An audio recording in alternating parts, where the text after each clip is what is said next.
Ladies and gents, boys and girls, welcome to the Tilton Talk Show, sponsored by Royal Sports, principal sponsors of Browne Football Club. You score 3, my lord, we'll score 4. Oh, Lord, we'll score 4. What a beautiful feeling that was, 7 minutes into extra time to take out Swansea. We've got a good friend who's a Swansea fan, and I haven't written to him yet.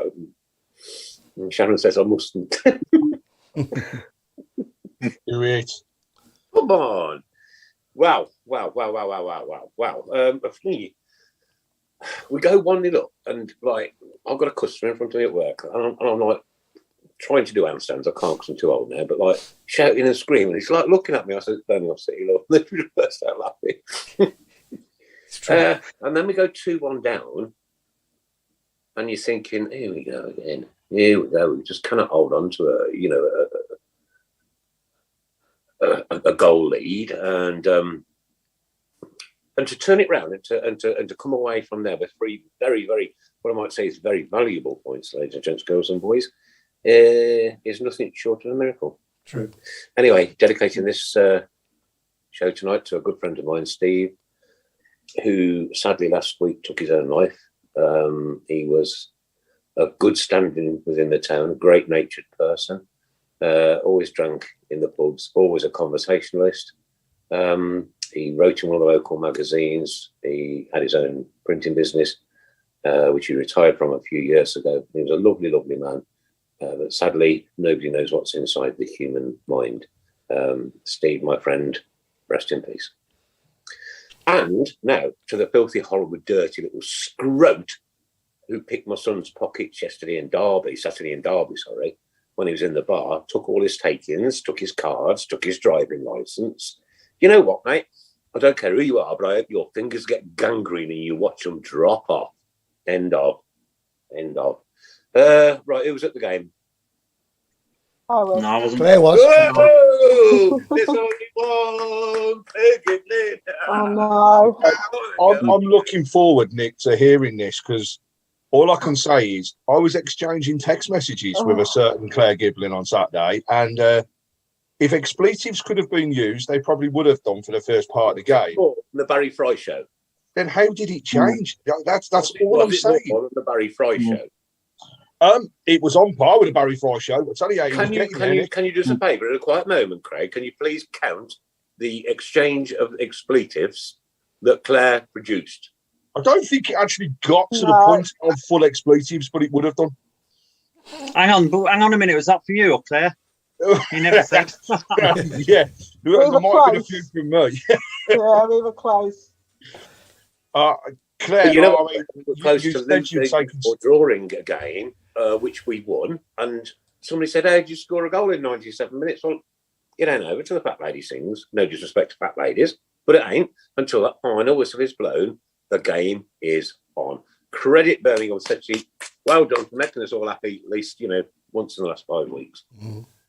What I am interested in is, Claire, you said you'd taken some notes to start off with, but explain how you felt.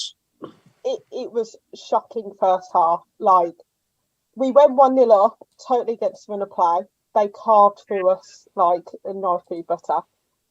Literally, on my notes, I've got, we're too narrow. There was no outlet. Like, having Kadra and Hogan up front just gave us nothing. We were hoofing balls. Nobody was there. It was awful, and it was getting we were 1-0 up. I took a video of it, and I thought he had missed. So I was like, and then all of a sudden it was like, we scored. The passing was awful. We know that they were a possession team. We know that's how Swansea play, but we couldn't get anywhere near them. Like, nowhere near them. They carved us open. They should have been 2-0 up, but Ruddy made 2 one-on-one saves. I put on my thing, I put no pattern of play. Counter defend when we can't defend. And I was just like, this is just getting worse. And I was messaging Craig going, we might lose this by, this is just getting ridiculous. All the goals were conceded the same between the centre-back and the wing-back. Again, the same as it has been week on week. I literally put more, they look like they have more players. we keep making mistakes. So Ruddy, I think he's been brilliant, but so we're starting to get some mistakes from him. Like was it their second or third goal? After we all of a sudden, he passed the ball to them, and I was like, "What's going on?" And I actually put first half. It's the first time Eustace has come into question into my mind, and I was like, "I don't know what's going on here. Like, this is terrible." Because Tuesday night wasn't great either. I messaged you, Craig, didn't I? And I was just like, Craig, you're not missing a thing. This is shocking. That was horrendous, wasn't it? I literally put, please play Longello and Jukovic. Longello came on. If he plays like that week in, week out, we've got a gem there. Mm.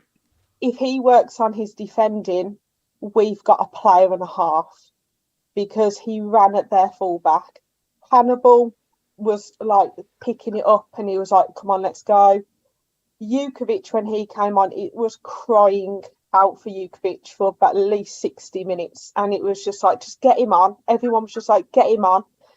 So I put down on my phone, I was like, the last 10-15 minutes was exactly how we played before Christmas. We got the ball into the box. There was more than one player in the box. We had 2 or 3, 4. When the third goal went in, it was pandemonium. Like, I don't remember. I just was jumping around because we came from the top down. When that fourth goal went in, I didn't even see them celebrate. We just grabbed each other. It was, I've seen passion, and it was great to see passion from the players as well.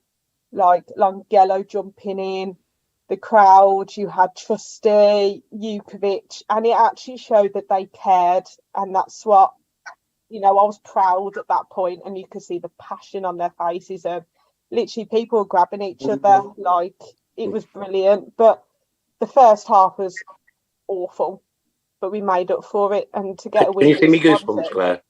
Can you see me goosebumps? Can you see me goosebumps? I love it. It's. We can hear you. I'm still buzzing from it now. I went home. It was worth the 3 hours there and 3 hours back just for that 97th minute header. And I can say that at 4:22, right, this is low down in the messages. 4:22, my message was, is Hogan wearing trainers? He can't keep his feet. Claire, he's done nothing. Me, bring on Duke. Agree, crying out for it. Then had a little bit of a gap. And at 16:58, I just messaged, have you changed your mind? I got to say, I apologise if my neighbours heard me, because I think the whole of my street did when the third goal went in. So when the fourth one was there, they, I must apologise again. But, Claire summed it up. Longello and Duke made the difference. When they came on, and I was watching the game, they were a completely different side. I agree, from before. They look dangerous with absolutely everything they can do. However, it was 4-4-2. Yeah, it was 4 at the back. That's Birmingham City all over. That's us all over. Would you start the Duke and Longello then on Friday? You know what? Why not? Why not? Longello to me on Tuesday night was our best player. Got to go. Why they dropped him for friends? Fair play to Eustace for actually saying he made a mistake, because he did. Like, nobody can go away from that, and fair play to him for saying it. We have to start playing 4 at the back. Yeah. And we have to start attacking, because we can't defend. It's, Going on to the Tuesday game, the Blackburn game, like I say, we were saying where we sat, Longello, it's just nice to have a natural left footer again. And I couldn't believe how many people were slating him after the Blackburn game. But he was our best, like you say, Claire, he's our best player. He really looked like he wanted to prove a point. And we had such a good outlet with him on the left. I like Friend, but we all know he's on his, last leg sort of thing. But I think Longello's going to be a great signing. He's on his last. You want to come and have a look at me? I promise you. If you think he's on his last leg. No, we don't. Chris, we've got nothing left between us, mate. I promise you. Speak for yourself. The difference on Saturday as well was the never say die attitude, and the fact I loved, leading up to the Duke's goal. Yes, they were down to 10 men, and let's not forget they were down to 10 men, but we battered them. We absolutely battered them. I didn't see the stats in terms of possession during that period of time. But if it was any greater than 80-20 to us, it wouldn't surprise me, because we were just on top. And the thing was, we used those wings and we used them well. The other thing for me was that the players, yes, they showed the passion, right? But it was every player. There wasn't just a few. I mean, when the third goal went in, I've not seen Duke celebrate like that. You know, like he did, the way he was beating his chest. And I think a few expletives came out from him. But the other side of it, absolutely brilliant. Yeah, Longello, the way he jumped in, I tell you what, how he didn't get booked for jumping into the stand and celebrate with the fans is beyond me. I didn't even see that. I didn't even see them celebrate. I was too busy. Oh, it was after that, Claire, when you got your 5 minutes of fame. Too busy hugging 100 randoms. I know, it was just mad. But honestly, the thing is, when we warm up and we have width.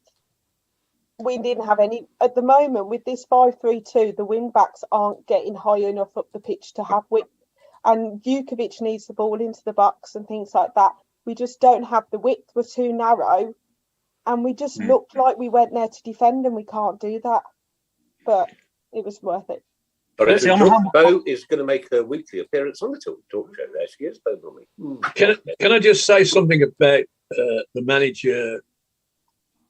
Strange to me that we signed Longello full time so we could play all our other 5 loanees, and then we don't start with him. Now,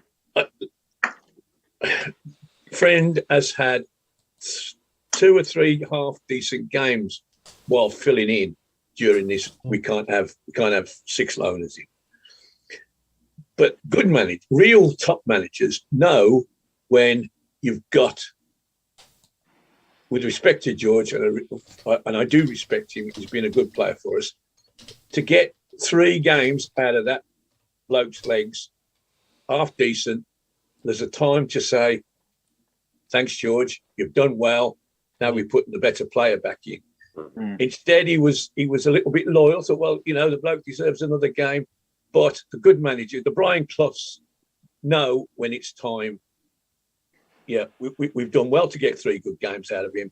Thanks, George. Back on the bench, you've done well. And I think if he learns anything, the manager, that's what he'll learn. You know, it's all right to be, you know, everybody's got the badge on and the shirt on. You know, as long as they give us 100%, I'll be back in the side. But a little bit of nous is required during those situations. Yes, we've got good games out of him. But we're not going to. He wouldn't have been playing till the end of the season. No. So you've just paid money for this guy, so he can play and another 5 can play. So surely he's got to be in. You know that's. You know, I'm not as sentimental as our manager was, but I think he's learned now. You know, he'll put that aside and pick his best 11. I mean, he's been handling the team pretty well, even through all this nonsense. He seems to get, you know, it seems like Hannibal.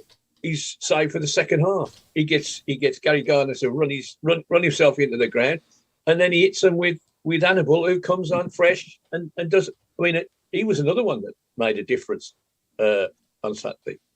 By the same sorry, Alan. By the same token, I think partly Friend might sort of know that himself. You know what I mean? He's been around the block a bit, and part of him probably thinks it's only a stopgap. As soon as the young blood comes in, I'm back on the bench. Yeah. Mark, I can relate that to my DJing days. Yeah, back in the clubs, and believe me, I was pretty good at doing it as well. I must admit, really? I was a lot younger then, right? And well, it's during the war, wasn't it? Yeah.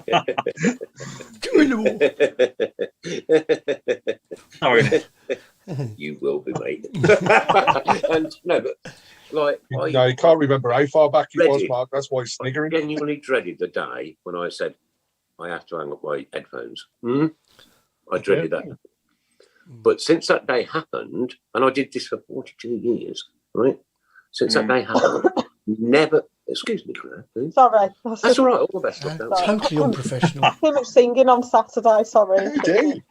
Yeah, hey, listen, mate, you're forgiven. And I dreaded giving up that part of my life because it was massive. It was all of my life, yeah.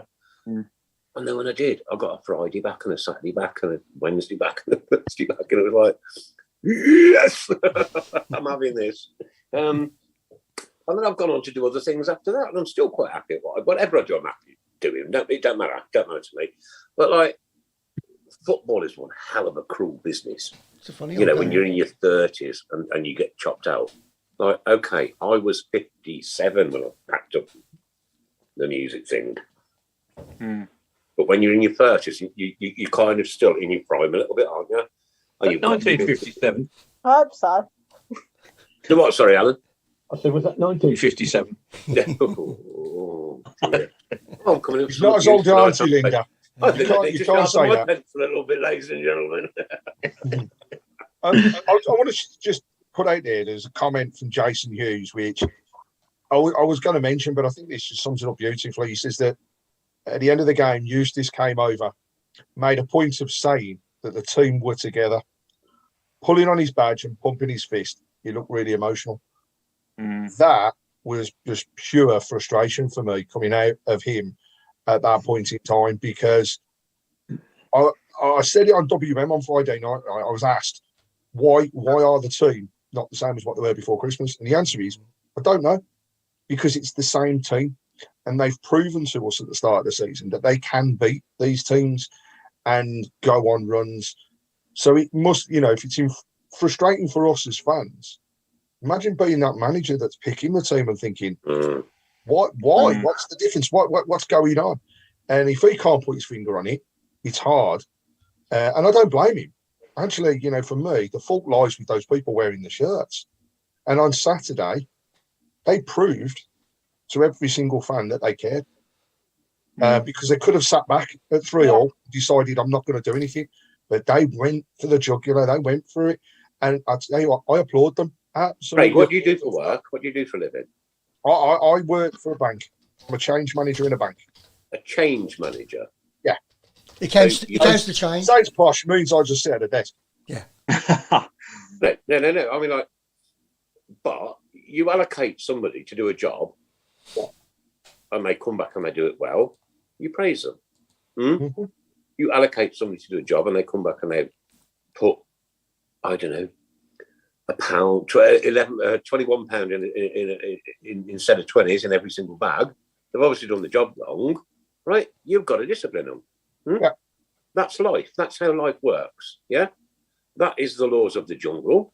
Little lion sat there, little baby lion, went up to his daddy and pawing him, and it's red hot and all the flies all over it. It's just going to whack him. Get up, right? That's the discipline in the jungle, right? But the discipline in football, for me, seems sometimes that the players think that they're bigger than the club. Mm-hmm. In some instances, look at what's going on in Man City at the minute. Right, crying out loud, what would we give to be in that position? Huh? Nah, we wouldn't be happy. We wouldn't be happy because there's more expectations. Yeah, you know what? They'd still have street food instead of burgers. Oh, don't get them on that, for God's sake. I want the team man to come back, Chris. I want the team man to do this. We're not going on to that subject again this week. No way. I'm still answering comments from last week. Was it a clear cut sending off? For who? For Swansea? Which game was he on? I don't know. I just went all blank. Who are we talking about? Craig said they went down to 10 men. It wasn't a sending off. The manager got the substitutions. I didn't see any sending off. There was an injury. There wasn't one. Craig said they were down to 10 men. Yeah, that was good. But the manager cocked it up. Yeah. He had three subs. Clean your head out. Couldn't put any more on. Right. Okay. You have three windows where you can put subs on. You can put 1 to 5 on, but he put one on in each window. 3 windows. That's your substitute finish. The fact that he's still got 2 subs to use, he cocked it up. He was moaning he was moaning how bad, we played this, we've done that, we should have been, and he had to apologise in the end. It was his fault. They lost. So there was nobody sent off. The manager that's why I got well confused. I was like, I didn't hear anyone. Well, the manager's got, you can't add up to 5. You all know I'm relatively old, and it doesn't take an awful lot to confuse me. But God, I'm confused right now. Adam's just said a suggestion, Nick, that we rename you Nick Kamara based on Cammy. I think we'll be Cammy. You are now Cammy for the evening. Cammy. No, I'll take it. I'll take it, mate. I promise you. It's a bit of an insult to Cammy, though, isn't it? Cammy, get well soon. We all hope you get through the issues. Lovely man. Unbelievable, Jeff. You know what? We have loved that guy on that programme and laughed so much at his blankness, right? Oh, I didn't see that happen. That was a sending off as well, wasn't it? Actually, Chris, at the end of the show, we might have to take Nick's little comment there and put it side by side with a cutting of Cammy and then just put it out there to see if people vote on which one's best. Yeah, no. Oh, look. I'm up for abuse. I love it, mate. You can bring on as much as you like, guys. Paul Ipkiss has just said, Nick, what was Horsfield's goal like? Sorry? And Paul Ipkiss just said, what was Horsfield's goal like? Well, you know what? Feed the horse and he will score. That's all I'll say. Roger Hind had a good day as well. He had a great day on Saturday. Brilliant. Okay, you have to excuse me. I don't have a short-term memory. Fine. I beg your pardon? Nick Kamara. That's brilliant. I know. I'm watching it. I'm seeing all the. Nick, if it makes you feel any better, Nothing makes me feel better, Alan, after those last comments. If I got Sky on, I got on my phone. I was trying to keep up with it. Jeff Stelling gets up and says, we're going to the break now. We'll be back. And then he said, oh, there's been a 7th goal at Swansea. And it looks like the home team have nicked it. So that's it. Adverts come on. And I'm going, hang on. It's still saying 3-3 on my phone. 3-3-3. And then it's suddenly 4-3. I said, we've scored. And then he had to come back after the adverts. I'm ever so sorry. It wasn't Swansea scored. It was Birmingham.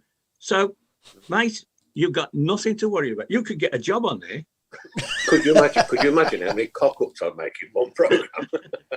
Oh, quite a lot. Yeah, quite a lot. Yeah, probably not as many as you do on this show. And here is the classified results. Birmingham City 4, Swansea City 3. Even though we played at Swansea. Yeah. But actually, can we just say that it's been a weekend of force? Because how often can we say that Blues fans have actually been able to celebrate 12 goals in a weekend? Yeah, Nick, I know that's going to confuse you even more, mate. It's confused me. Have we got a Domino's team or something? We got what was it? 12? I saw 8 of them, but well, you've got that team down the road. You've got that team the other side. Oh yes. Conceded 4 as well. Of course, yes. I forgot about that. Just got to nip to the fridge and get a bit of red Leicester out. I forgot about it. I was at the ladies' game yesterday. 4-0, yeah. Outclassed the opposition. Well worthy of their 4 goals. I will say I did say nice things about Lewis Football Club, but I'm going to have a go at them now. They had a vegan day. Oh, what? No. Everything in the place was vegan. Oh, my God. And I plate of chips. Not being funny, kid. I'd have gone across the field, slaughtered a pig, chopped it. £4.50. Oh, no. Vegan chips, £4.50. In the end, the only thing I could drink was the beer. So is that vegan? I went and, well, who knows? 2 pints of something or other, and in a plastic glass, no head. Water. That's £9.60, sir. 2 beers. Well, whoa. £9.60. 4.80. 4.80 a pint it was. Oh, that's about £4.85 a pint. It's not far off that down the Blues. Well, is it not? No. Well, I haven't bought a drink at a football match for a long time, but that was a bit of a shock. Quite, yeah. I think a pint is probably more expensive in the ground now, or someone About tells me it's £5.80. £5. Yeah, I was gonna say, I £5.80, think it is, Yeah. yeah. Depends which one you have. Disgusting. Yeah, but that's Brummagem beer. This is Sussex beer. It's awful. Yeah. Everything down in Sussex is awful. We send it down from Burton-on-Trent, mate. Don't worry. But yeah, the girls were good. They were excellent. And the girl who got the hat, she's the one that's joined us from the other lot, isn't it? Or has come back to us. Yeah, she was outstanding. Outstanding. Three terrific goals. And there was again, I've never seen this in my life before. There was a serious injury to one of their players. She collided with our goalkeeper. The goalkeeper they were both unconscious. They got our goalkeeper up on her feet, and the other girl had to go off. Now suddenly they stopped the game. Walk off or stretch it off, mate? Pardon? Did she walk off? No, She did walk off, yes. At least, but she was. They then fetched a stretcher to take her to the ambulance, and then they couldn't play on because the doctor was attending this girl, right? So there was no doctor in attendance for the match. So they stopped for 15 minutes while this girl was attended to, and then they played 6 minutes. Okay, right. You know what? I don't get that, Alan. Now let's assume, heaven forbid, right? That young lady, bless her, she's got a nasty injury, and the doctor's attending to her. Let's assume within that 50 minutes, somebody has a cardiac arrest in the stands. Yeah. It doesn't matter whether the game is going ahead or not going ahead. That medical emergency would have happened at that time. Yeah. I understand that. But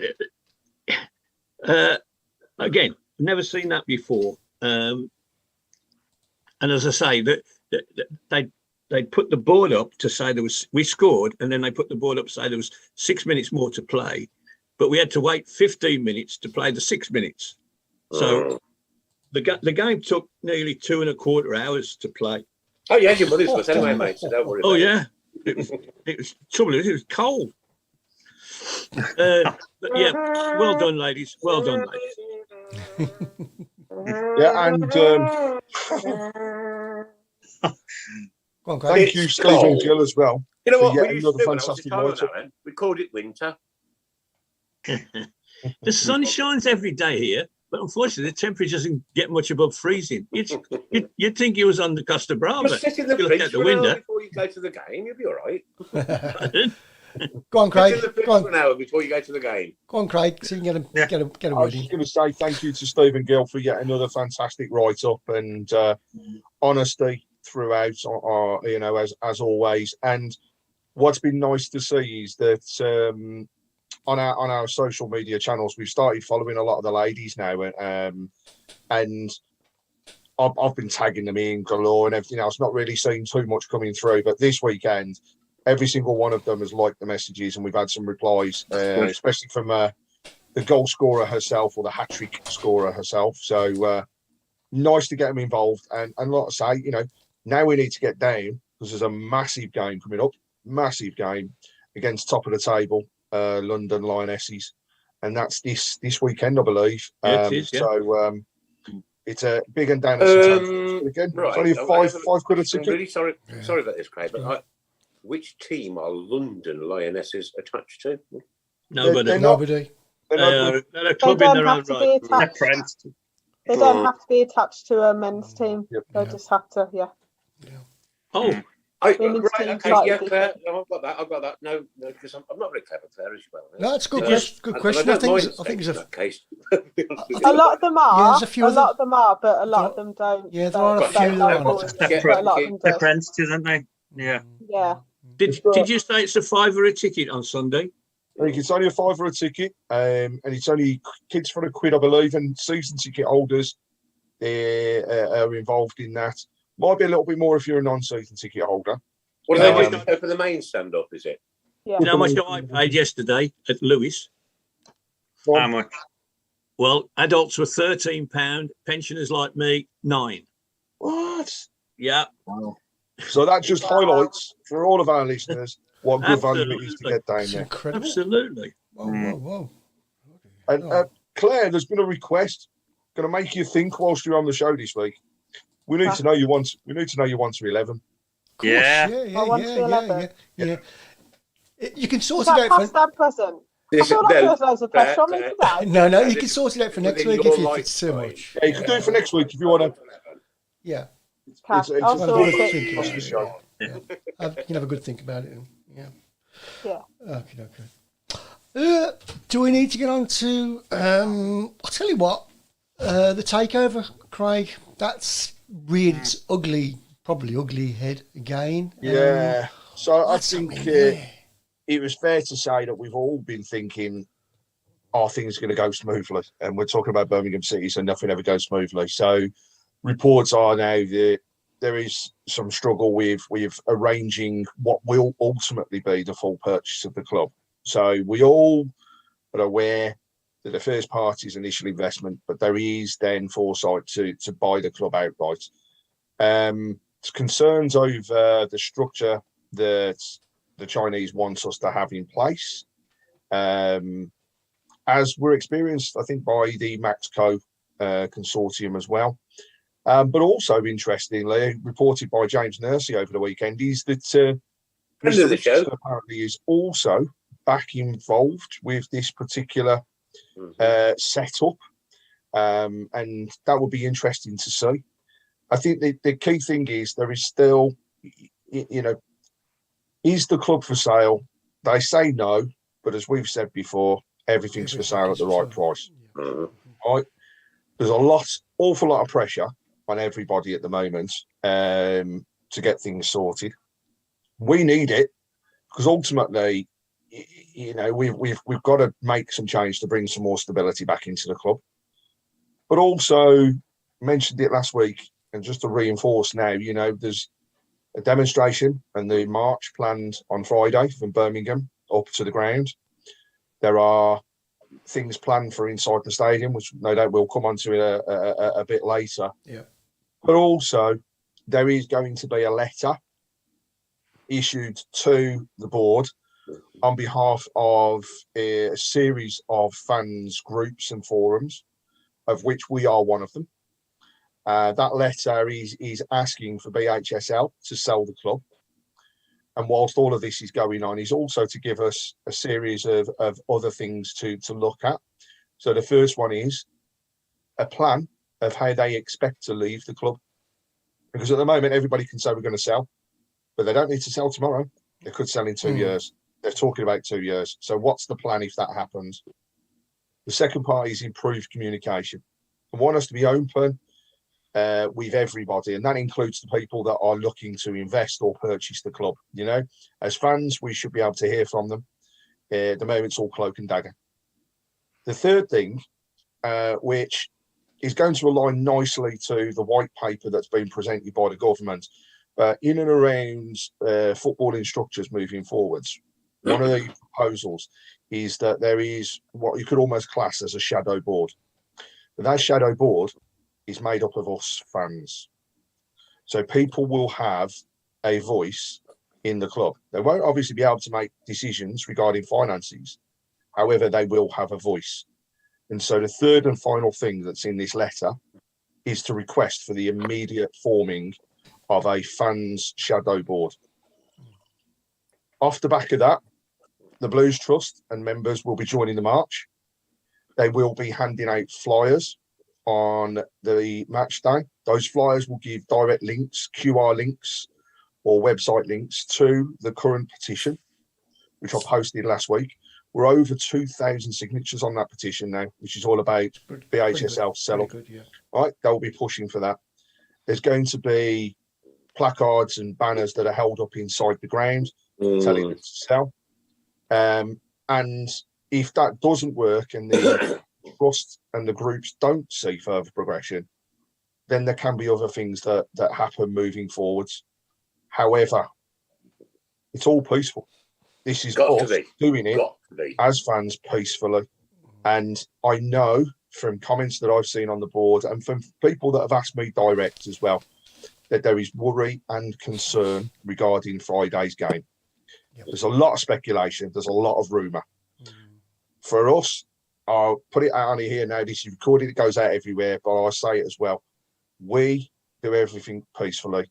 We do not condone any sort of idiocy, any, if there are plans to go on the pitch and get the game abandoned, which I believe rumours is all in there, nothing at all is condoned by us for that. We all want new owners. We all have a way of showing it. Do it peacefully. That's the best way. Very well said, mate. Very well said. And do you know something, kid? My granddaughter's going to be there on Friday. My granddaughter, 10 years old, impressionable, growing up, loves the Blues, hates them down the road. I don't want her to see anything untoward. Yeah. And there's going to be other people's grandchildren there. Yeah. And other people's children there, and ladies there, and men there that don't want to see anything unfolding in front of them that would land us a massive minimum fine, if not points deduction from the AFL, right? Do not cause any trouble. Do not. In the streets, in the stands, on the pitch, do not cause trouble, because that is not what this is about. And if you want to turn up your little Burberry hat on and your silly little star, go somewhere else, right? Go somewhere else, right? This is about progression. It's about a peaceful protest going forward. Let's make it peaceful. But if you're going to make it loud and make it proud and make it heard. Good question. I was going to say, Ray, you're probably going to say the same one. You're from Ray. Yeah. Good question. So Ray, and Ray's comment is what makes us think that they will listen and agree to the shadow board, as it sounds like a threat. Now, I'm not going to lie. When I read the letter, and I know Chris has seen copies of what I've replied with, it was very strongly worded. The letter is extremely strongly worded. It's not meant to in any way, shape or form be threatening. But it's really just to say, look, we want this to happen. And what makes us think we can get a shadow board? Right? There are clubs already. Think what a shadow board can do, though, Craig. Well, it's about having a voice. It's, it's about being present. Yeah, then why call it something which almost sounds kind of a little bit aggressive? A shadow board, right? Well, a shadow board is there to give opinions on what's going on and to help shape the decisions that happen in the club. So, for example, what do the fans want more than anything? They want the stadium open. So, if that means you going in and having that stand open and everything is all seated to start off with, rather than looking to potentially go down a safe standing route, then that's a discussion that can be had around. Yeah, and there could be forums from all of these groups. Talk show, all of them, a representative or two from each and every single one of them. You don't have to call yourself a shadow board. I think that's part of this is part of the fan-led review. It's only me, Craig, but I think it's a bit counterproductive. Well, it's part of the fan-led review that was heavily input by Blues Trust and us as fans. Yep. We all input to it. And as part of that, what is being said is that, in fact, fans, they're the key. We are the future of every club that we support, because without us, there's no money coming in. No money coming in, the club doesn't exist. We are there to back them through thick and thin. And part of that fan-led review is kind of saying, well, hang on a minute, we are, in effect, shareholders. Yeah. Because we've invested in the club. We're putting our money into the club. We are the club. Yeah, we are the club. So we need to have a say and a voice. But if I go shopping in Tesco's or Asda or any other supermarket and I'm not a shareholder of that company. I'm just buying something from I'm buying a product from them. Yeah. Mm-hmm. And we're buying a product. That product is actually entertainment. It's a bit deeper than that, though, isn't it? Really? It's deeper, yeah. It's it's deeper because of the emotions, right? You wouldn't see somebody crying outside Asda because they really wanted to go to Tesco's, right? Mm. And they couldn't because of whatever. No, do you understand what I'm getting at, right? Yeah. It is a product that we're buying. The product that we purchase is entertainment, right? Yeah. Good, bad, or ugly. End of. There's also a choice, though. And we as fans have all said we want to say, and that the again going back to the fan-led review, what's key towards all of that is having that clear, concise, open communication, which can only happen when you have groups of people going in, like you say, whether that be a forum or whether that be a shadow board that's in there discussing the different things. And I can tell you, like, Chelsea already have one. Mm-hmm. Chelsea implemented it, and it works really well. Yeah. Other clubs across the country have fans involved, and whether it's called a shadow board or not, what it is, it's the fans being there to be involved in discussions that they can be involved in.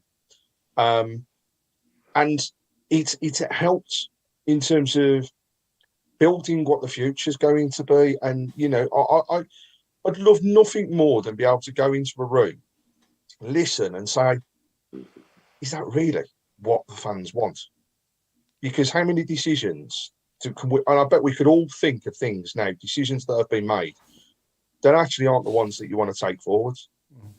For me, I'm sick and tired of going to the ground and not being able to hear what's going on the pitch. Okay, fair enough. Right. Let's get the things. A mate of mine, right? A chap who I work with, right? The other night, it was his birthday. He doesn't like celebrating birthdays, and his other half organised him a ticket to go and see the London Philharmonic Orchestra in Stoke, right? And he comes into me. How was your night last night, John? Yeah, it was absolutely wonderful, he says, but they played far too much Beethoven. Now, we don't have a fans forum for the London Philharmonic Orchestra to decide what music they're going to play. No, but they not. The Philharmonic Orchestra aren't going to get relegated, and they aren't going to go out of business, and they aren't. Yeah, I'll get it, Alan. Yeah. That's the difference. No, I'll get it, mate. I'll get it. Yeah, I don't mind. I think ultimately, what would be nice is for this shadow board to actually have a voice, have a vote. Do we not think? Because I know that does happen. It does happen. I know there are clubs that have never going to happen at Birmingham City. The problem is that we've all moaned and said about us not being able to talk to them, and this might be an opportunity to actually get passionate people together who all agree on the same thing to actually tell them, and at least it's like an actual proper kind of group. It's like a mouthpiece, isn't it? Yeah. Yeah, so instead of it being 10 different people and all these forums, if you've got a shadow board and everybody's got somebody in there, you've got a voice for all of us. They might not care, they might not take it into consideration, but it's like what people have said on here, it's a discussion. At least it gets some sort of our voice. I'm playing devil's advocate, Claire, right? But does let's assume there's 20 people on the shadow board, yeah? Yeah. They're all not going to agree. They're all not going to have the same ideas and ideals. So, nor do the people sitting in the boardroom. Yeah, that's right. Nor do our government.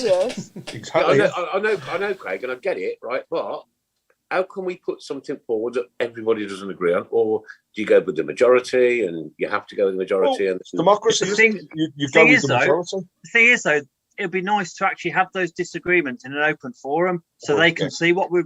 I'll get it, mate. I'll get all of it. I'm just like it's all going around in my head at the minute. It's a step. It's a step in the right direction. Now everybody poo-pooed this latest takeover. Oh, we've heard all this before. Blah blah blah blah. And we probably have, but at least we've had a message that somebody is interested. Now that to me, that's good news. Now. I'm interested, Alan. Trouble is, I've only got £3. Who has? Me. I said I'm interested, but I've only got £3. A whole £3. I could probably buy it. You've lost me. You've lost me. So, yes, we need to investigate, but we should investigate positively. Can these people do it?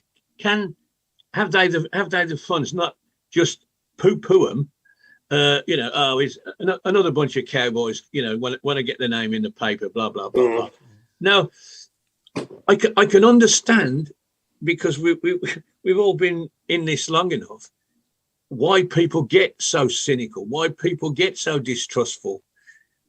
I get that, but it's never going to improve unless we get positive about people who at least say they're interested. You know, push them. Okay, you say you're interested. Well, who are you? What have you got? How much money? You know, let's be honest. That's what I'm saying. That's what I'm saying. And if we don't ask, if we haven't got somebody to ask the question, we get newspaper. You know, and they'll say what the hell they like. You know, if it's a Birmingham Mail, they'll poo-poo it because it's Birmingham. You know, they're not interested. So we need. We're lucky in this day and age. We've got our own media. We don't need the Birmingham Mail. You know, we got the Tilton Talk Show to start with. Yeah, I'll get it. I'll get it. And we need. I mean, there are Chris has just left. There are lots of these forums, and we need to come together in one voice. Now, yeah, we're going to disagree about this and that, and the other, but at least we can find something that we can agree on. You know, and it's probably, let's say, the ground. Everybody will say we need to get the ground right. But hasn't there been rumours on Twitter though, like all of a sudden after Saturday's game and yesterday, was about should we be rebuilding a ground and it should all be in Birmingham? All of a sudden, there's a massive influx of information about we need to keep our ground in Birmingham, and I was like, what has somebody said something? Has it been? I know we've always been linked with the Alexander Stadium, but where's that come from all of a sudden? The rumour mill was absolutely rife, and I'd love to know where it's come from, because yet again, and just to bring it back to, you know, the things that we've said, and just to go back to this letter as well, this is fans having a voice jointly. This is not separate groups all going off and having a say. This is all of us coming together, and I think there's all still to this day speculation that groups across all of us, or all the fans groups, right, have things given to them by the club. I'll reiterate it again, as we said the other week. We've had nothing that we have taken for ourselves. Anything that has been donated to us has gone out as prizes. Rumours started Saturday about the stadium because apparently it was being drip fed to those groups. It's it's rumour, it's speculation. Sorry, it's rumour and it's nonsense. So I missed that, Craig. What's being drip fed to the groups? As Claire was saying, you know, apparently we've got to fight to keep the stadium in Birmingham now. It's just like, what? There was pictures about how we would change it around and how we would then have transport links, which sounds brilliant. And Claire, two words, Claire, clickbait. Yeah, I was just like, absolutely, we just finished mate, at Swansea, and then Birmingham City will never move out of Birmingham. Never. We shouldn't. You can't say that. No. You can never say that, Craig. Why can't I say never that? Say never. Because never say never. We're supposed to never move out of Birmingham. We won't. Yeah. No, I don't think we'll move out of Birmingham, but I think we'll move. Well, we may move, but I just said what my statement was is we'll never move out of Birmingham. No, you probably. Well, we don't know. We could move to Solihull. Yeah, Solihull's not part of Birmingham, though, isn't it? No, it's outside of Birmingham, so we could move. We could move out. Yeah, we said that. Great. They may move to Solihull. Yeah, we moved to Solihull. That's outside of Birmingham. Solihull is not in Birmingham. No, it's outside of Birmingham. No, that's right. Yeah, right. Some of the comments on the shape box, so, you know, to read out a few. So Dom Kavanagh, the shadow board needs to reflect the majority of fans' wishes, not their own necessarily. Our very own Tim Andrews, good evening, Tim. The shadow board would be fantastic, and it's so needed. Tim Andrews, I must say the signs around the bottom of the Tilton, the Cop, look absolutely amazing. Brilliant. Well done. Yeah, they look good. Yeah. Then we've got Mandy Irvine. Nothing wrong with being a shadow board. It just means we're a board of fans, and it's about having a discussion. And that's nothing more than that. And I think, you know, just before I pass on, the last thing I want to say about this, you're dying. The letter is. You're dying. They pass out, I think. Someday, yeah. Oh my God! Please don't do it live on air, mate. On Wednesday, the letter is being handed to the club.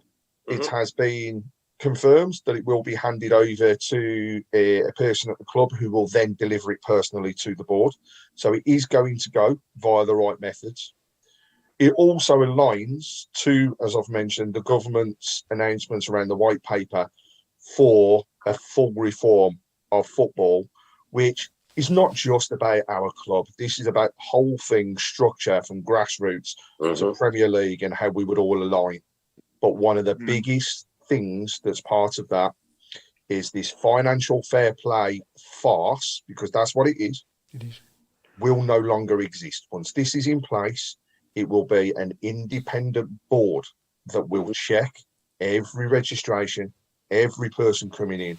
So hopefully, which is we fine, never Craig. get this situation. Fine and again. great and dandy, but like if I take a club just up the road from me here, Stoke City, right? Bet365 are their owners and sponsors. Actually, they've got that much money. It's untrue. It's untrue. Will they be able to spend that money? No. And invest in the club? No. Well, No. it's Why? I don't get it. You can only I don't spend. get it. It's basic business rules. It's to You make can it only fair. spend what you bring in. What you bring in. It's to make You it can't fair for spend everybody. over the top. Yeah. Otherwise, you're in debt, and therefore your business doesn't exist. It's not running as a business. You're actually using it as a tool to, well, layman's terms, waste money. It's a step. It's a step towards a level playing field, They've done it, isn't it? and they get away with it. They get away with it. Yeah, will the big clubs get away with it because of the amount of money that they've got and the power? That's the problem. Well, Man They United will are try. there. Yeah. Man United are No, up to their eyebrows, and yet time after time after time after time, they get away with it. yeah, but it's because of the assets. If they sold Yes. the stadium and everything else, then they would be fine. That's why there's a loophole in everything, and that's the Which is problem. fine. Yeah. That's absolutely fine. But just down the road from the main stand, we've got 2 metal gates, which are probably worth 40 quid. Yeah, we can't afford anything. That's why. That's it. The idea of this group being in control of finances and ultimately the running of the clubs also holds that golden token that is your entrance to the Football League. So that will be in a position that if somebody fails the fit and proper financial fair play, however they decide to call it, No, then so they I can failed. I stop could it. pass it, kid. I promise I've only got 3 quid, but I could pass it. But I think the key thing is an independent group undertaking these things. Right? It doesn't happen today as an independent group. So are we saying now we've got no confidence in the EFL? No, Of course, we haven't. No? No, Do you have any confidence in the Expand Premier League? That's what it's all about. And the EFL as an organisation then? The EFL have just sanctioned Sheffield United. They've sanctioned Cardiff, so neither of them could do any signings during the window. Right? That's all breaches of financial fair play. Manchester City today have been charged by the Premier League financial fair play irregularities. Chelsea, And I wonder what's going to happen to Manchester City. they will get punished. They will get punished. Same as Chelsea. Everybody's asking, how did Chelsea get away with spending £365 million during the transfer window? The answer is, as Claire said, there's a loophole in everything. Yeah. And the loophole in this current environment is the period of time a contract can run. Yeah. Pete Taylor's just remarked on that as well. I said we used a loophole ourselves by selling the ground. Yeah, we did. Yeah. We loopholed ourselves by selling the ground, by selling the training ground, right? We only did what other clubs have done. Bet365 named the ground because then that way they see it as a form of income. Our form of income goes against financial fair play rules. You probably could go through the whole of the Football League, and I bet you over 50, if not 60%, have done exactly the same thing now, where they don't actually own their own grounds, or their group that owns the club owns the ground. So would you say that would you trust the EFL after their fit and proper persons test with our club and every other club? Because all of a sudden, all these owners are starting to own football clubs. We don't know who my they dear are. friend, I have another acronym for EFL, which I will not say. Can you trust them with organising this and going with it and doing it properly? EFL are not part of it. Yeah, and that's the key I think thing. the government are organising it, aren't they, Craig? They are. The EFL, the Premier League, the whole lot are totally exempt. And, you ask the question, will people get away with it? The answer is no, because every single club, if this is signed off and put into place, and I will repost the link for the fan-led review to see the findings. I'm not going to lie, it's hard work to read through the whole lot. It's very tough reading, but it's very interesting as well. But if this gets through, then every single club has to go back through the process. And because that new independent regulator will hold that ticket to the Football League or to the Premier League, if somebody fails, they will have to rectify that problem. Otherwise, they could lose their spot. That goes from Manchester United through to Macclesfield, from Birmingham to the other side of the city, because I'm not mentioning their name. Everybody is involved. And that's why, when it's out there, that's why we want it. As fans, we desperately need it. Blues Trust have been heavily involved in this as well, haven't they? Hugely. And in fact, when they did the review itself and they were forming the original paper, the clubs that were massively involved were the likes of us, Portsmouth, Newcastle at the time. You know, these fans groups all input huge amounts. But all of the clubs that have been downtrodden over the years, all of the clubs that have been downtrodden, right? There's no Manchester United, there's no Chelsea, there's no Liverpool, Arsenal, there's no Tottenham. Do you know what? Arguably, Manchester United have been downtrodden. You might not think 1976. You might not think it, but actually, if you go back and look at where they were and where they are now, right, they're only just getting back to the times of when they were under Fergie, and that's through the lack of investment or the wrong investment happening into their clubs. Bad investment. Manchester United is up for sale. Never come back to the Premier League since the 1970s, though, have they? Or Premier League Division 1 or whatever you called it. Never been out the Premier League, no. But then go back over the past 10 seasons. I loved it. I just look at it this way. In terms of it, it's time for a change, and this is an opportunity for change for the positive, not just for Birmingham City Football Club, but for football as a whole.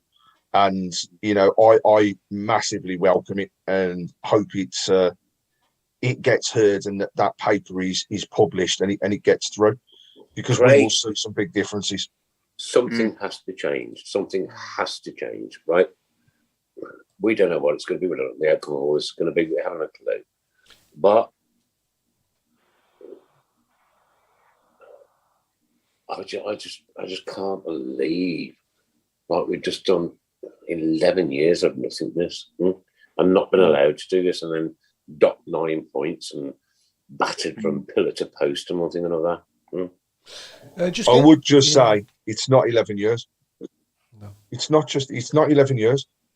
The financial fair play irregularities and failing. No, what I'm saying, I'm saying as our club, you know what? We're in the Premier League, ninth in the Premier League, right? Winning the Carling Cup final, and then from then to now, the biggest highlight has been that goal at Bolton, Fulham, and winning 4-3 the weekend. Well, we could be Portsmouth, who won the FA Cup, and now look at them, they can't get out from where they are. And who took them to the FA Cup? Harry Redknapp. Harry, yeah. Rest my case. Yeah, bought himself. Absolutely rest my case. Again, if a manager is given the money to spend, doesn't matter who it is. If you were manager of the club, Nick, and somebody I'll get it. 20 million to spend, you go and spend it if you could. Lost the gamble. We lost that gamble. It was a big gamble, and we lost it. Took that gamble and won the gamble. And that's the difference, isn't it? And the fact is, we are still now paying for that gamble 5 years ago. Yeah, we're not paying for any gambles or failings, 9, 10, 11 years ago. Not at all. We're paying for what happened 5 years ago. And I think we're still paying for getting relegated. And do I want to see Birmingham City back in the Premier League? Yeah, of course I do. Right? I want the big teams to come to us, like was in our day, Alan, Chris, and me. Division 1. Yeah? Division 1. We weren't tearing up any fences, and we weren't perfectly brilliant. But you know what? We were in Division 1, and we were stable. And we were drunk. And Just quickly going back to the protest, Craig, what are the details for the march? Someone has asked. So the march is starting from just outside the church in Birmingham. Then up Ballroom Tavern, is it? Ballroom Tavern, yeah. Thank you very much, Mark. 6:30. Sorry. 6:30 at the Ballroom Tavern. 6:30. Yeah. Oh, right. Yeah, I know what that is. Yeah. There you go. And then it's going to go right through Digbeth up to outside the grounds prior to kick-off. So I think the aim is to be in and around the ground by between 7 and 7:15. That march is then, it'll follow through, no doubt, with things going into the stadium. With, like I say, there's placards discussed and due to happen. But that is there for everybody to get a voice. And I have seen a couple of comments as well on the board, just to cover them off. The question has been asked, are the press aware of the letter and the joining of fan groups? The answer is yes. And there will be articles that will be aligned to that across multiple channels. Media as a whole, Craig. Media as a whole, yeah. Okay, good, yeah.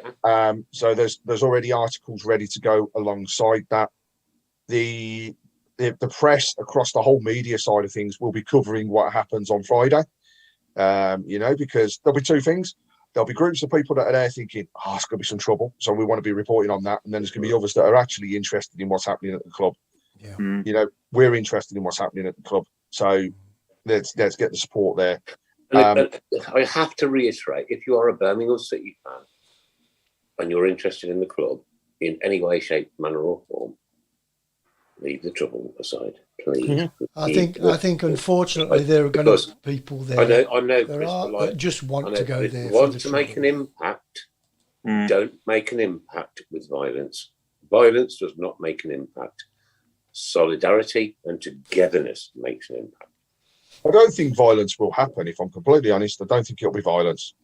But do I believe that people will attempt to get on the pitch to abandon the game on Friday? Unfortunately, I said it before we came on here. Yes. Yeah, and also right. Okay, great. Okay. What's the implications going to be for our football club if that happens? Bear in mind the awful scenes at the Carling Cup quarter final. It's going to be a huge fine that we can't afford. It'll be a fine. They could threaten us with points. People will argue that this has happened at other grounds in the country already, and that those clubs were not penalised. So there's arguments galore, there's council arguments across it all as well. However, Alan, what was you going to say, Alan? Yeah, go on, Alan. I just think that I'm thinking about, remember the Sheffield United Albion game where Albion were winning 3-0 and they tried to pull a stunt where they were down to 6 players, so the referee had to abandon the game. Pulled them off, didn't they? Yeah. Sheffield United were given that game. It was 20 minutes left when they finished, but they were given the game. The Albion got fined. Now, what happens if we're 3-0 down? I dread to think what happened. But if we're winning or if we're drawing, 3-0 up, Alan. 3-0 up. Whatever, and they say 3 points to the Albion, you're fined £150,000. Your ground's closed till the end of the season. Whatever. That's the sort of thing they could throw at us. And I've got to be honest, if that happens, that'd be the end for me. I'll go and find something else to do. I've been part of this club for all my life, but that would kill me. It would kill me. Not literally. I'll get you. I'm still a supporter. End of. And I'm pleading with everybody. Remember, there's another protest as well planned. With the Albion fans as well. So and that's the other thing we should cover off. The Albion, right? The Albion, absolutely. Look at them. The start of the season, change of manager. They're now absolutely flying. Climbing up that league, looking like they're a team actually that could go and chase the top 2 the way they're playing at this present moment. They're doing a Forest, aren't they? But their fans are not happy. Their fans are also protesting against the way that the EFL have dealt with their owners coming in. Yeah. And also, they're not happy with their own owners. So this is a joint thing. Maybe we could swap over at half time. Gents. Swap owners half time. My message right for the weekend of Friday night is Birmingham City, West Bromwich Albion. We've never had an issue together. Never. Really? Never. We hate one team across the 838. Let's keep it together. Let's keep it real. Let's keep it peaceful, please. Right? And don't fall out with each other after donkey's years of a great relationship. And Chris, I mentioned that. Jim Toney has said, please, if we're 6-0 up, no streaking on the pitch, so you don't have to do the show on the ball. That'd be the final Claire, that would be the thing that grabs the headlines, wouldn't it? Chris Browne has promised, and when a promise is made, a promise is a promise, right? Of course, yeah. That if Birmingham City ever score 6 goals in one game, he will do the show naked.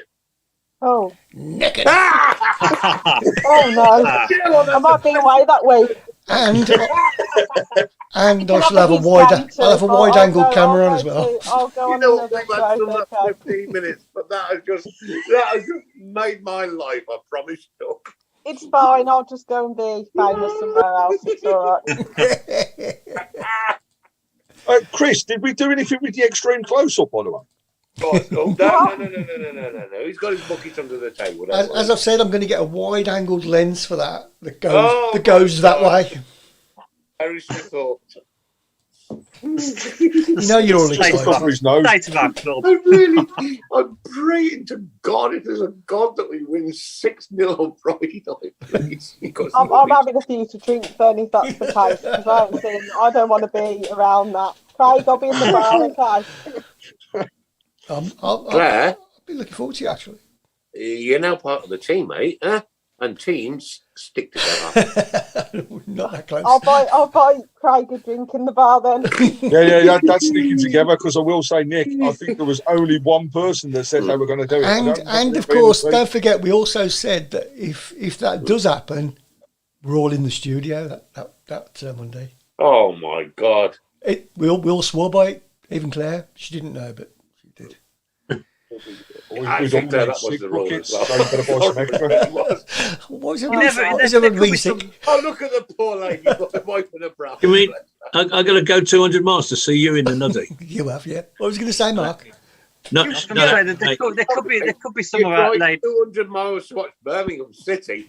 Surely there's got to be a one-off event that will never be seen again. Come on, Mark. There could be some ladies out there swooning. You never know. Yeah, swoon. You did say swooning, didn't you? Auntie Linda will be getting excited. She always says that she wants 6-0. Oh, yeah. Jim has said, though, that, Chris, it's supposed to be very cold on Friday, so the cold weather won't do you any favours, so you might not want to really. Yeah, Chris. I suppose if we're going to score 6, you want it near May, don't you?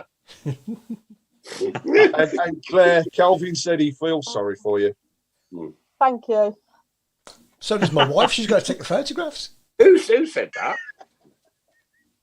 Who said what? Calvin feels sorry for Claire. Calvin feels sorry for Claire. Why? Having to put up with this. I think put up with you. I think. No, whoa. Right, you went to the suffragettes. You wanted your equality. You've got it, mate. You're joining in. End of. Mark Brooks has said, Chris, are you planning on going on to Naked Attraction anytime soon? Oh my God! No. You know what? Actually, no. Chris, you just need to Google it when you finish. Oh my God! I'll go on as long as I can take a bucket. Right, okay. Could you imagine the whole of the Tilton Talk Show?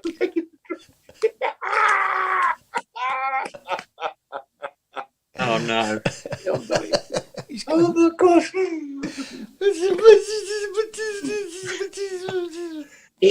That was my impression. Right, back to football. Next game predictions, Craig, please. West Bromwich Albion Friday night. Oh, Will it finish? It's really tough because my heart is saying that we'll go and win the game, but I think it's going to be extremely tough. I'm going to say 0-0. I'm going to say that we'll defend very well. So 0-0. Question then: do you think the game will finish? My head still says no. Mark, same questions. I think it'll be a draw. I think 1-1.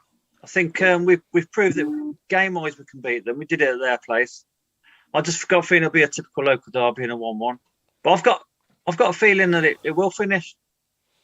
I think might be some unsavoury scenes, but I've got this gut feeling that we'll still finish it. I don't think anything's going to happen big enough or large enough to abandon it. And instantly, I hope not. I really do. I really don't. I'm not. I honestly think it'll be not fine, but I think we'll get the knock.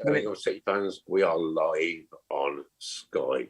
That is a worldwide network, right? Just behave yourselves, Claire. I would take 1-1. I think the game. So we go draw. I generally think the game will finish. Hopefully the protests will be similar to last time, where they just formed in front of the cop. Everyone went their separate ways. There'll be somebody that does something. Hopefully, get them off and then to carry on. We've got to, just finish the game. If we lose, we lose. If we win, we're all going in thinking, tough game. We thought that against Swansea. If we play like the last 15 minutes, we've got every chance. Claire, I can promise you, I never gave us a hope against Swansea. No. I thought, don't think anybody. You know what? We're going to get turned over proper here.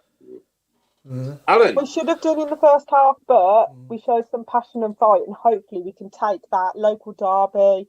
People playing in the right positions. People playing in the right positions and the right formation. Yeah. Alan. Well, the West Midland Police Force is one of the largest outside London. It is, yeah. We have long experiences in these kind of incidents, and I'm saying to them now, you be there, whatever it costs. You be there, and make sure that this does not get out of hand. It's what we pay you for. Now, as for the match, I might even say 2-2. Again, as I said on my blog, if you score 2 goals, you should win, because you should only concede none or one. And after Saturday, if we only concede 2, we're doing pretty well, and we look like we can score a few now. So we don't beat the Albion at our place very often. We did last year, first time for 13 years. We probably have to wait another 13 before we do it again. So I'm going to go for it. I'll take it. Do it Friday. And there is nothing, Alan, I would like to do them preview wrong next week. Yeah. I wish you. I hope you do. I hope you do. I'm being quite pessimistic. Not regarding the score. I think we might just nick it or be winning. But I believe something nasty is planned for Friday. I really do.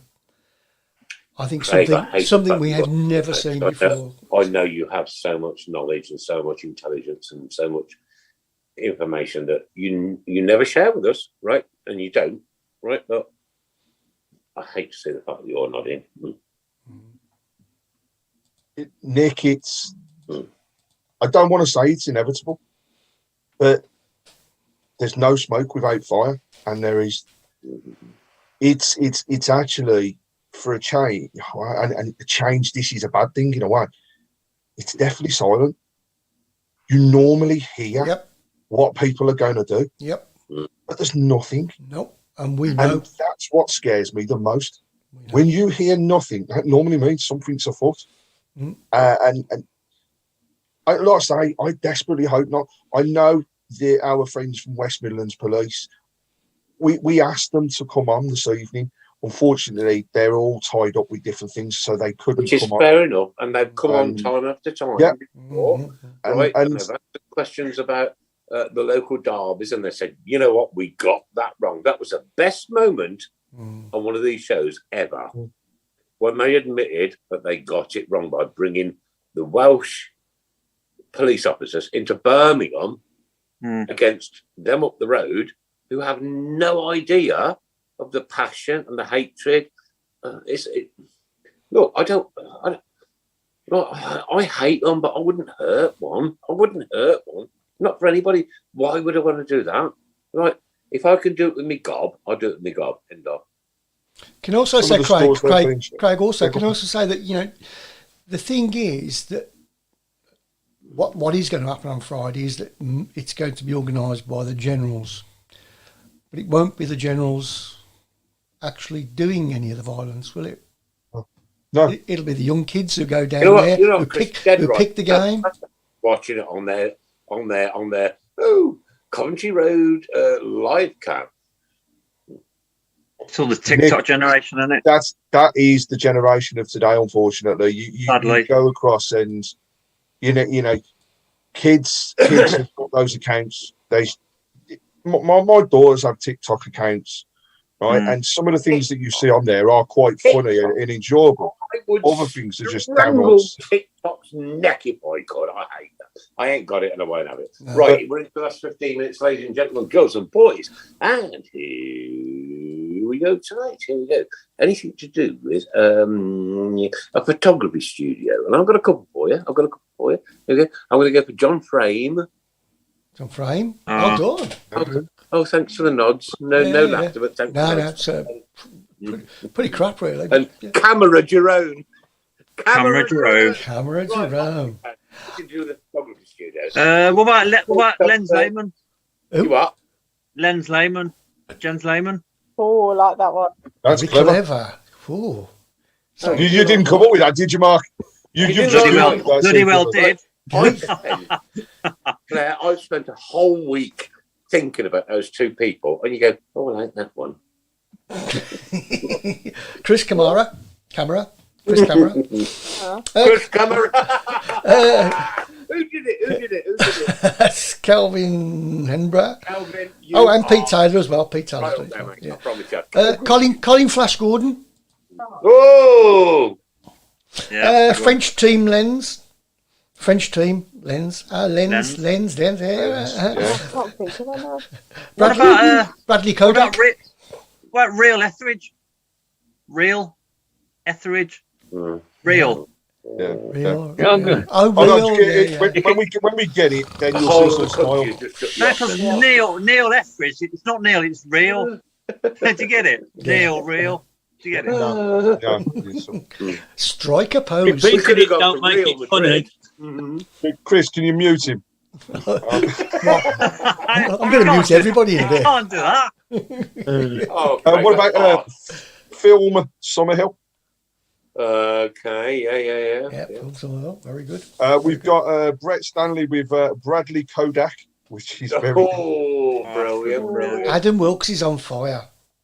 Like most Blues fans, negative. Oh, Chris! Whoa! Go and get a fire extinguisher and put the bloke out. He's one of our friends, for Christ's sake. Was that a general statement? How come Adam Wilkes isn't washing up anyway? No, we've seen that he's been cooking, but he's not washing up. I mean, what's happening? Nick DJ Spool. Spool. Oh yes, Spool. Yeah. Photo Foden frame. Camera Stan Lazaridis. Yeah, not even worth a giggle. What about Troy Podolski? Yeah. Yes, very good. I can't think of her now. Have we had Flash Gordon yet? Yes, we have, loads of times. Yeah. I can't think of her now. This is hard. Did you think of Trod? I don't know whatever he said. I don't know. Oh, Tony Brownie. Tony Brownie. Yeah. Alan and Nick will remember Brownies. What about Harry Redsner? I've just got to quickly go back because somebody asked me about. Mark, don't give up your day job, son. Somebody asked me about Dukey as well. I think we need a Dukey appreciation. Yes. Couple of minutes, don't we? I mean, the guy's been a revelation since he come back. Should he have another contract? Yes. Yeah, another year. Yeah. Look, guy's getting old, but another year for me. I think his experience is good to have around. Definitely.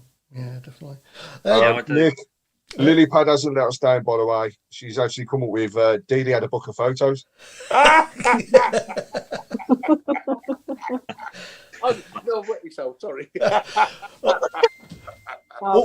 Also, I'm flashing right back through the posts. Claire, what was your first game? I'm trying to work it out actually. I've actually just been messaging my dad going, "Where's my first game?" I don't know.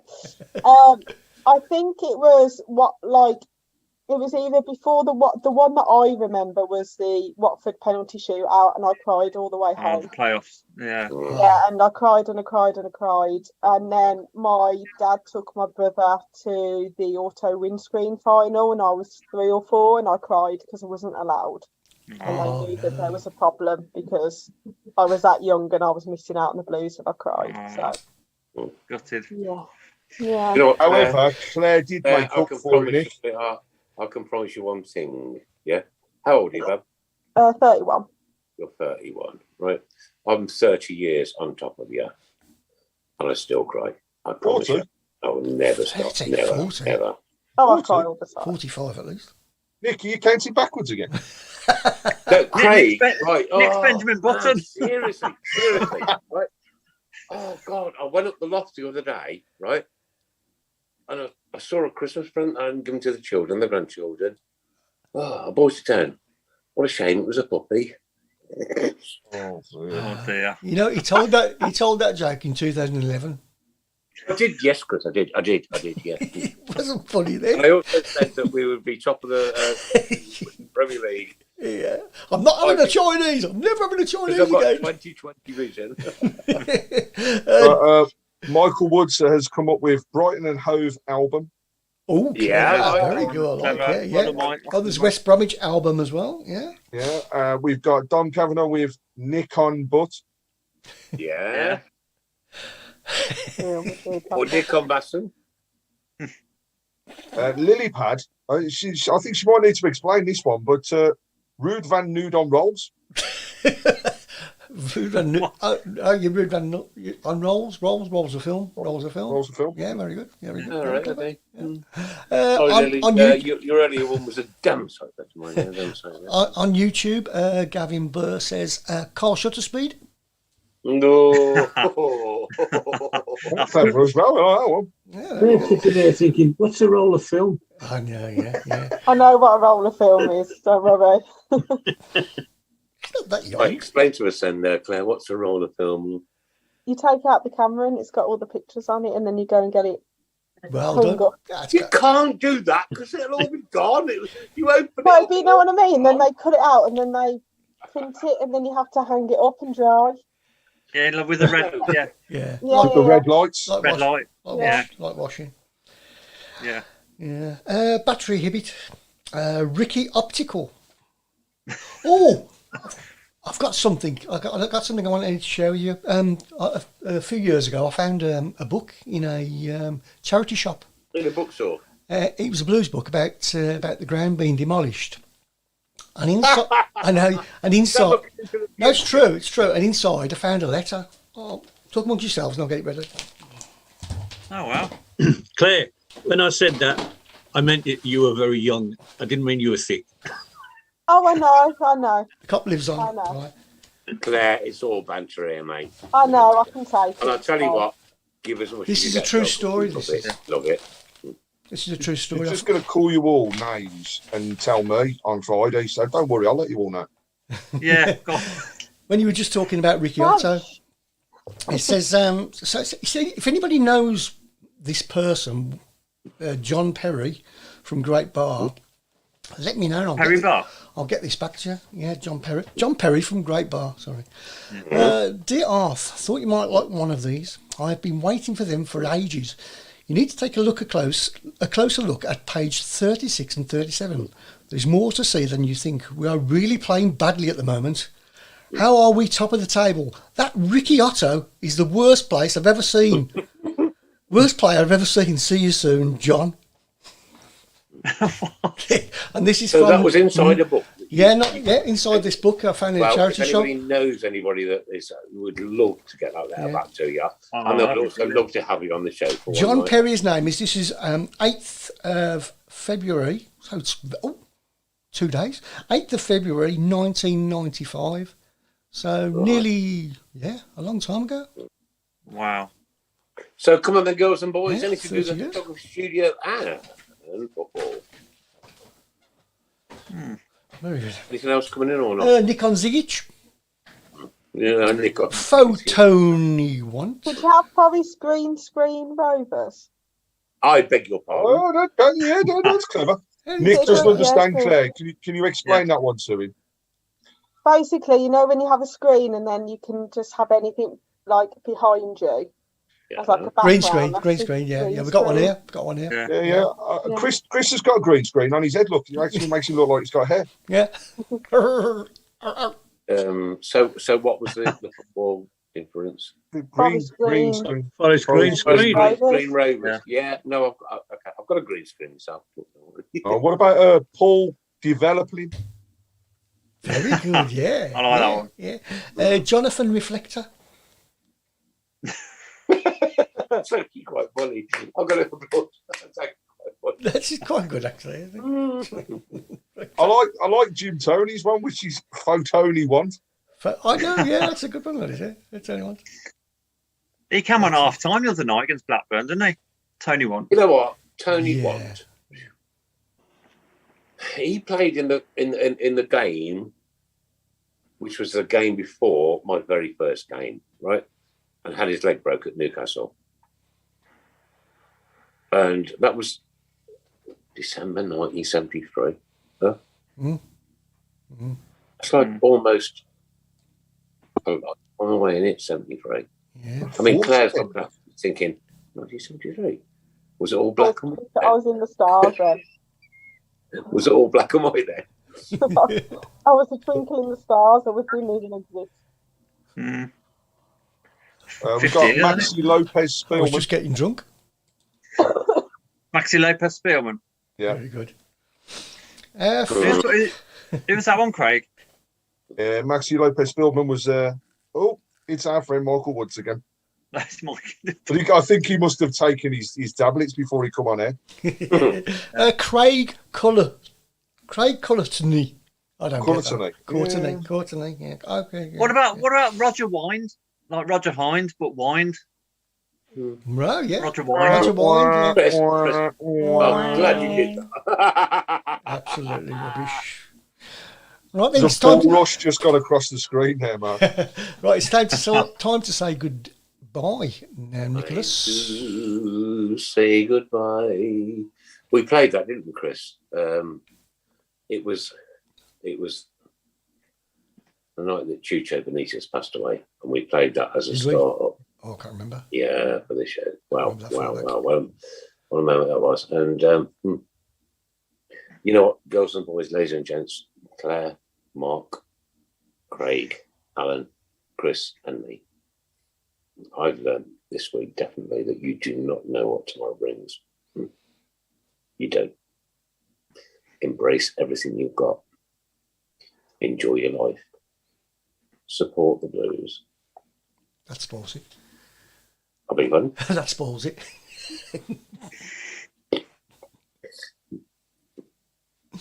You just proper screwed up my emotional moment. I know. I love doing that. I love you, Chris. Be kind to each other. Huh? You don't need to fall out. You don't need to go stupid on Friday night. Huh? The world is watching. The world will be watching. The world is a very strange place at the moment, as we all know. So just show a bit of love. Not that hard, is it, Alan? What? Sorry? Oh, sorry, you still there? Obviously you wasn't listening. I said just show a little love to each other. It's not that hard, is it? You're all right then. I love you, Alan. You can't make me.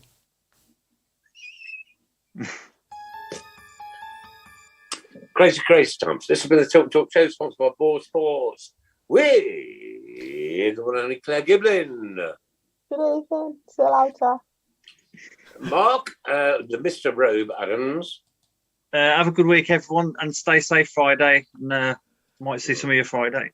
My old mate, Craig Courtney, wonderful chap. Mr. Fixer. Good night, all. Echo what Mark said. Stay safe on Friday. Enjoy the game, and let's hope for a great result. I couldn't agree more, mate. I couldn't agree more. A great guy from all the way down south, Chris Browne. Yeah. No, he's down south from me. He's down south from me. Yeah, reiterate that. Stay safe and keep right on. And from the chairman of the board, my old mucker, Alan Watton. I just want to say, go to the game, enjoy it, get behind the team. All the That's rest what matters. Everything else is secondary. It's those 90 minutes. Get behind those blue shirts. Good night, everybody, and God bless. And every road through life is a long road. There will be joys and there will be sorrows too. Stay safe on Friday. If you see something kicking off, move out of the way. Get out of the way. Don't get involved. Do not get involved. It is not worth it. It is not conducive to what we do here, certainly on the Tilton Talk Show, or anything to do with the football club, right? And listen, guys, please. This is the Baggies. They're our friends up the road, right? And we all hate the other two football teams in close proximity, right? But we don't hate the Baggies. Don't kick off. I do. Stay safe. He's a tit. Stay safe and come back next Monday with some great stories, hopefully of a win on Friday night. Good night, God bless, take care. This has been the Tilton Talk Show, dedicated to my good friend Steve the Lank Lavin, who, like I said, sadly found it too much this week and did the ultimate. Ladies and gentlemen, thanks for joining us. You've been listening to your Tilton Talk Show.